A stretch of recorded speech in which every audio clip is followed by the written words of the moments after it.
dengan Bu Maya ya? Iya. Ya. Alhamdulillah Bu, untuk pemeriksaan hari ini hasilnya semuanya bagus ya Bu. Ini udah postpartum hari keempat ya Bu ya? Iya Bu. Oke, Bu, di sini saya mau izin menyampaikan tentang Penkes perawatan BBLR. Gimana? Ibu buru-buru nggak pulangnya? Enggak kok, boleh. Bisa ya? Oke.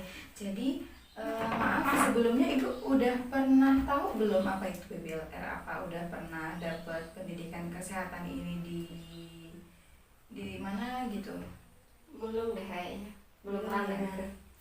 Bu, di sini saya Elis, bidan yang jaga di Poli pada pagi ini. Saya izin menyampaikan Penkesnya ya Bu ya tentang BBLR gitu. Jadi yang pertama saya mau jelasin tentang BBLR. Jadi BBLR itu berat bayi lahir rendah. Jadi bayinya itu lahir dengan berat badan yang kurang. Normal kan 2.500 gram sampai 4.000 gram ya Bu ya. Nah kalau di bawah 2.500 itu yang kurang. Gitu. Nah itu dikatakan BBLR. Nah di sini juga ada asuhannya Bu untuk BBLR itu berat bayi lahir rendah. Yang pertama, misal dijaga kehangatannya saat tidur ya, ruangannya dijaga. Dua, popok itu kalau bisa diusahakan dalam keadaan kering ya Bu ya. Terus selanjutnya, adik Bu tidurnya kayak mana Bu ya? Rewel nggak? Ya kadang-kadang sih mungkin kalau pas capek aja rewelnya. Oh gitu ya. Jadi nanti ini adik full ASI ya Bu ya? Iya, asik. Nanti ASINya dikasih 2 jam sekali ya Bu ya. Iya. Misalkan biasanya kan kalau bayi itu kan suka tidurnya molor ya Bu. Iya. Kalau udah lebih dari 2 jam dibangunin aja nggak apa-apa. Dibangunin terus disusuin. Nanti ibu juga lihat gimana gerak pada bayi itu gitu anaknya, misalkan atau geraknya dia kan ada bayi Bu, bayi itu yang gerakannya lemah lebih lesu, nah itu bayi yang bahaya ya. Tapi kalau dia geraknya aktif itu yang bagus itu nggak apa-apa ya Bu. Nanti di sini saya juga akan ngasih tahu untuk perawatan tali pusatnya Bu ya.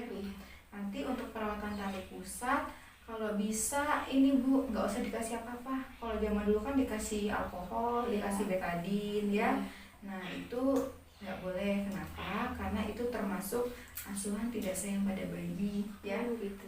Kalau sekarang udah cukup dimandiin lap kering aja Bu. Gitu ya. Kalau ada kotoran ya mungkin pakai cotton bud biar lebih sterilnya ya. Tuh. Nah selanjutnya di sini juga saya akan menjelaskan tentang ini Bu, tanda bahaya pada bayi baru lahir itu. Misalkan terdapat ciri-ciri di sini Bu ya, yang saya sebutkan nanti langsung saja dibawa ke fasilitas kesehatan yang terdekat ya Bu ya. Misal yang pertama bayinya kuning, terus dia bayi kuning itu biasanya kan kalau bayi baru lahir ada yang kuning badan, muka aja Bu ya, tapi masih aktif. Nah itu masih dikatakan masih aman, gak apa-apa. Yang bahaya itu kalau misalkan badan kuning, mata kuning, habis itu dia lemah letih lesu, nah itu yang bahaya ya. Jadi di sini ada tanda bahaya pada bayi baru lahir Bu. Yang pertama itu kuning bayinya.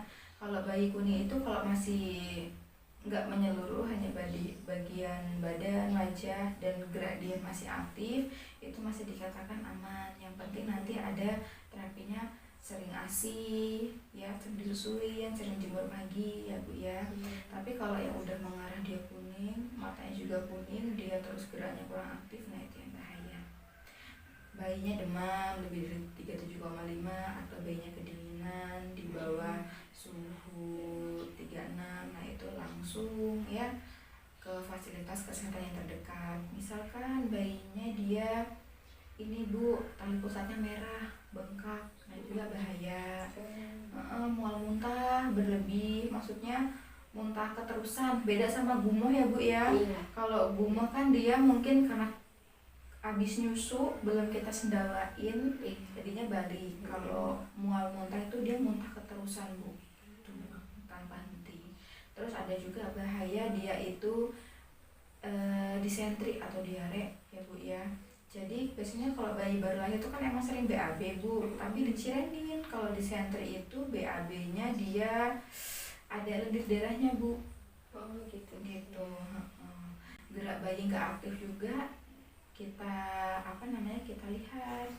Jadi itu beberapa ini ya Bu ya, tanda bahaya yang terdapat pada bayi baru lahir.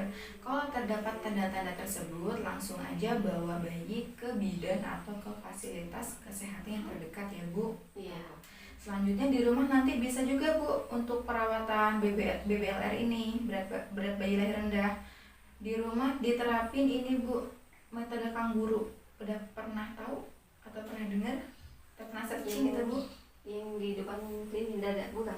Ya betul Bu. Jadi metode kangguru itu kulit ketemu kulit. Oh gitu. Jadi ya. maaf baju ibu dibuka, maaf BH juga dilepas, bayi juga bajunya dilepas, ditempelin ke dada ibu. Gitu. Habis itu nanti dilapisin kain untuk nutupin badan bayi. Nah tujuannya itu nih untuk menghangatkan tubuh bayi ya Bu ya. Oh, iya. Sama untuk bonding ke anak. Nah itu yang dinamakan juga skin to skin ya Bu. Iya. Nah selanjutnya juga nanti ini misalnya udah dilakuin untuk perawatan BBLR selama seminggu. Nah dalam seminggu itu nanti ibu ini ya pantau berat badannya. Jadi kalau misalkan berat badannya udah di atas 2500 gram itu kan dikatakan udah normal berarti. Iya gitu. Sampai sini ada yang saya sampaikan sudah jelas belum Bu? Sudah. Kasih ya Bu ya untuk waktunya. Jadi udah Toppenkes ini bisa Ibu ceritakan juga ke teman-teman untuk pengalaman ya Bu. Makasih ya Bu ya waktunya ya. Siapa